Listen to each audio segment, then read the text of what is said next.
The Prime Minister, Sir Keir Starmer, has been setting out what's called the AI Opportunities Action Plan. AI has arrived.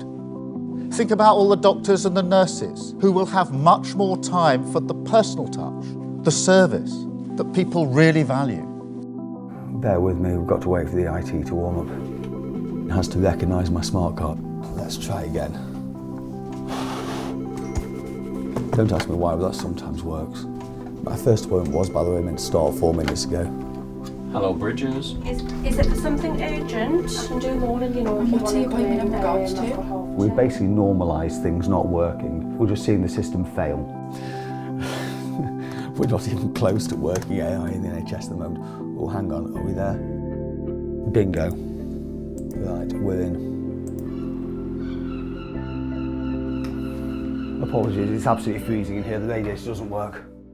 Well, it started about an hour ago, knocked off a load of lab results, dealt with a bit of correspondence from hospital and other places. Then I've got to go to another practice to pick up some more flu jabs. Then it's afternoon clinic, and in the evening I've got a meeting with the local medical committee.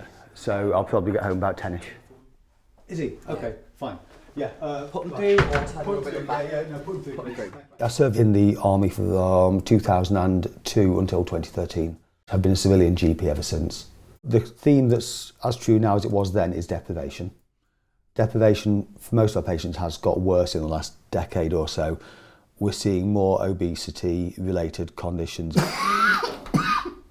We're also seeing the consequence of tobacco, COPD, hypertension, heart disease and strokes. And grab a seat. So I'll just see what I got to my colleague. I think we can do them, but we would have to check with the doctor first. Yes, that's fine. You can just take a seat. It's hard work, inevitably, as you might expect. So I only work part-time, which I don't think I ever expected that at the age of 30 I'd be working part-time already. But actually I think increasingly, like lots of GPs, the days are so long, it's so intense from start to finish. I couldn't work 5 days a week in that environment without burning out. I think there's a lot more pressure on us in the winter months, but similarly secondary care, so hospitals are under a lot of pressure too. We struggle to refer in, and equally people struggle to get appointments when they're discharged from hospital and they need to see us. I'll go further and I'll say we're just seeing the system fail. It's still doing some things well, but we're seeing more and more things just not working.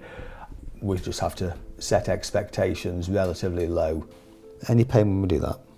No, I can just feel it slightly. Okay, if we go for a little twist there. Right. Where do you feel that? There. Yep, thought so. I think you may damage the medial meniscus. The physio service we have locally is dire and you need to see a knee surgeon. So I'll refer you to the orthopaedic team at the Queen Elizabeth. Okay, do you know how long's a piece of string? We have to restrict them only to those patients who are actually housebound. This is our patient catchment area. North boundary is the River Tyne. Southern boundary is the Angel of the North. A decade ago, there were probably another half dozen surgeries in Gateshead that were still open that aren't here anymore. And unfortunately, we're likely to see more surgeries close over the next few years. I think this takes us into where we need to be. Hello? You've not taken anything extra for the gout, have you, last week or so? No, just the gout tablets. Any pain when I squeeze there? No? Any pain when I squeeze in there? So I think at the moment we've probably got that balance about right. We're going to leave it as it is for the time being. Yeah, I think so. Next then, 2 jabs, one for the flu and one for the RSV. One of the other respiratory things that's doing the rounds at the moment. So you're going to have 2 sore arms. You might feel a bit achy or shivery tomorrow, but given that flu's been doing quite a good job of hospitalising quite a lot of people lately. I wouldn't go to hospital with that. I don't think there's an option, that's why it's important that you get these jobs. There we go, yeah. Lift your sleeve up and nice and slack, and in we go. And out. All done. I never ever expected a Labour government to do a Tory trick. It's not the government that's keeping the NHS going. It's the people like this man who genuinely understands what his patients need. So these politicians saying this, that and that, but they want to get in and say exactly what's going on. They rush up their feet. It is getting harder, I will tell you that. Has to be. God, there's only 24 hours in a day. Indeed.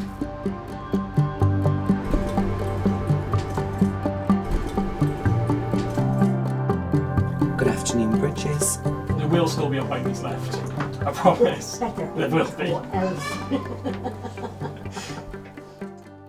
We can only provide appointments for as many doctors are available. There's only so many hours in a day, and there are a lot of people who want appointments. The doctor tried twice. That goes down as I didn't attend. I'd have to get your boot back in. It could be better. There could be more funding for NHS. There could be more nurses trained. But as far as I can see, people are putting everything they can into it. Right, let's have a look in your left ear first then. If you've got certain problems that are ongoing, it's nice to see the GP that you see all of the time. I know Dr. Evans was ill on Friday, so doctors get ill too, don't they? Very occasionally, yes.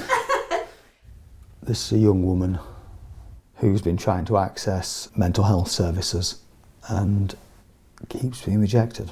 I don't generally like the telephone for much in the way of consulting, but this type of thing it is ideal for. Hello, Dr. Evans here. Are you free to speak? I've had a response to the complaint I put in on your behalf, which is very much a non-response. Kick off about this. Write to your MP, pull every lever you have here because they're not budging. It feels like we're being gaslit by mental health services. It's really unpleasant to try and navigate this as a healthcare professional, and as a patient it must be awful. I'm just about to show you the centre of Gateshead, because a lot of what we do is trying to put a sticking plaster on the gaping, bleeding wound that is poverty. You'll notice that there's a profusion of empty and derelict shopping units, but we have passed 3 or 4 different takeaways and a couple of vape shops. We are very much in a food desert here. So over the road we have more closed shops, and this used to be a thriving high street. Even a decade ago it still had some life in it. Diet, housing, green space, work that pays enough to live on. All of those things matter. All of those things are lacking in Gateshead, and as the area becomes more and more deprived, we cannot fix what society has broken. We can try, and we can maybe make some inroads into it, but ultimately, fix poverty, fix society, and actually you fix a lot of health.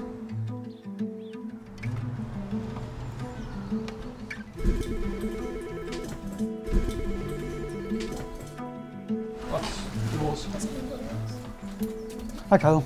Good afternoon, Bridges. What was the name? We've not got an appointment. She's not on the phone, so you Dr. should be. Surgery. Could you give us a call back, please, once you've received this message? Thank you. Have you ever had any problems with your testicles? I presume you've never given a sperm sample before either then, no? I'll refer you up to the QE, they'll send out an appointment for you. For production purposes, this needs to be a solo effort. You've just got to make certain that you get it into the receptacle and don't miss. Take care, bye-bye. I'm not quite finished yet. I've still got another couple of patients to go, and then it's back for more of the same tomorrow. Bye. Bye, Lindsay.